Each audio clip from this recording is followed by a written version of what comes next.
Hello guys. Ayan, ito na naman si Lonely Sniper.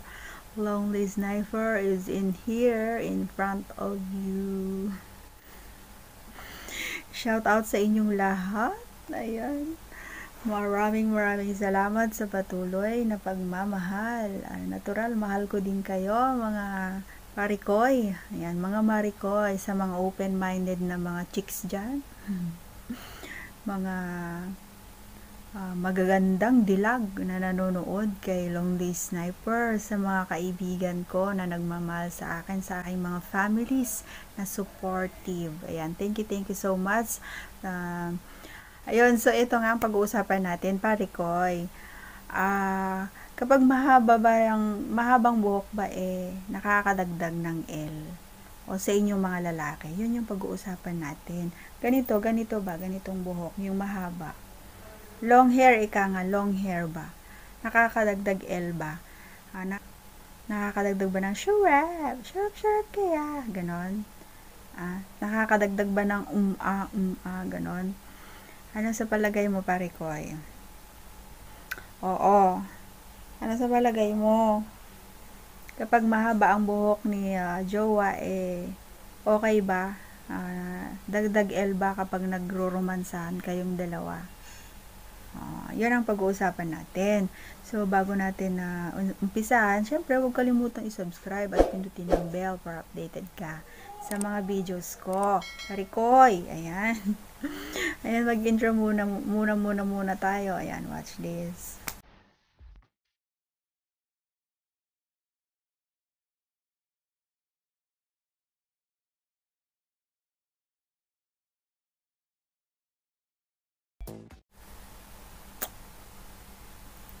Okay, eto na muli ako.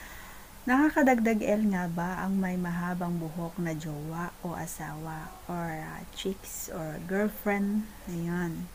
So, para sa mga friends ko, sabi nila, oo daw.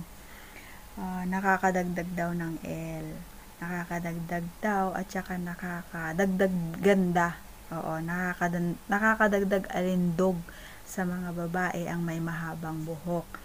Lalo na kapag bagong paligo, parang ang gandang tignan, parang ang bango-bango mong tignan. At saka babaeng babae ka kasi kapag may mahaba kang buhok, sabi nila. Sabi ng mga friends ko. Siguro kanya-kanya nga naman tayo ng trip, kanya-kanya tayo ng gusto, depende sa tao yan. Kaya nga sabi ko, depende. May kanya-kanya tayong gusto. Kung may mga tao rin na gusto nila yung maiksi ang buhok, kasi minsan naiinitan sila, ganon.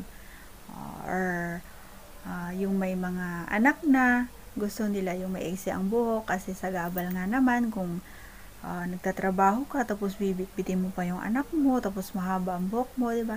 Mas pinipili nilang magpagupit na lang ng maiksi.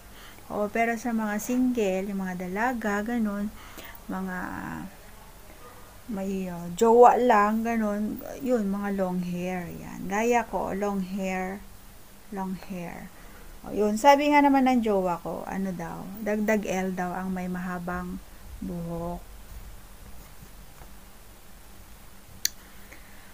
Ayun, sabi niya nakakadagdag daw ng L ang may mahabang buhok na babae. Lalong-lalo na kapag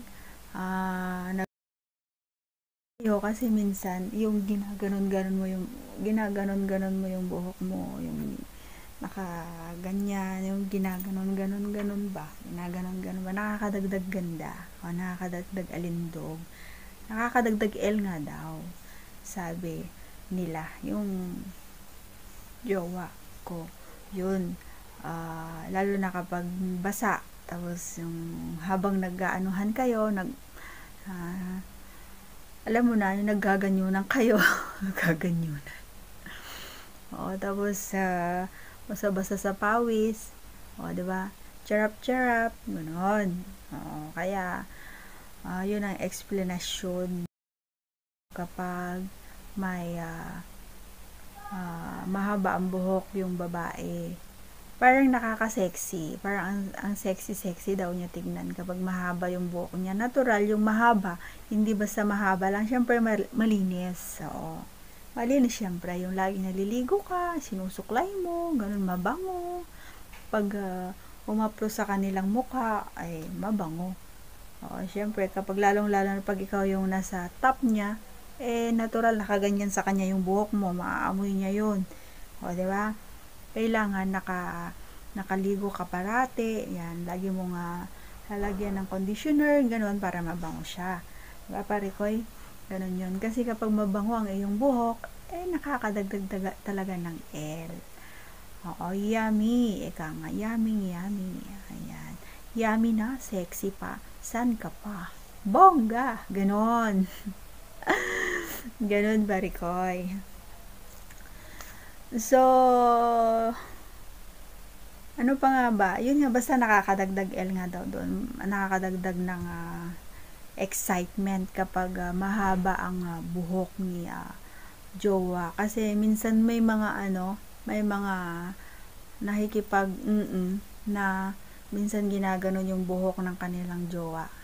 Doon sila humahawak. Lalo na kapag nakatalikod, yung aso style. Yung aso style, minsan yung buhok yung hawak-hawak. Minsan yung buhok hawak-hawak na gano'n. Ganon. Oo. Doon nila hinahawakan. Yung aso style. Sa buhok sila humahawak. Parang mas nakakaano sa kanila yun. Nakaka-L. Kapag nakikita, nakaganon na yung babae, tapos hawak-hawak yung buhok. Nakaganyan. Hawak-hawak yung buhok, tapos nakaganon na yung babae. Oo, ganun yun. Kaya, nakakadagdag ng L. So, yun nga, mga Parikoy. Wag na nating pahabain. Ayan, maraming salamat muli. Ayan, magandang araw sa inyong lahat. Ayan. Sa mga gusto magpa-shoutout, mag-comment lang kayo sa aking Facebook account. Sa Facebook FB page. Ayun. So, ayun nga. Bago natin i-end, huwag kalimutan i-subscribe at pinutin ang bell para updated ka sa lahat ng aking mga videos. Ayan. Maraming salamat mga Parikoy. Muli. Bye-bye.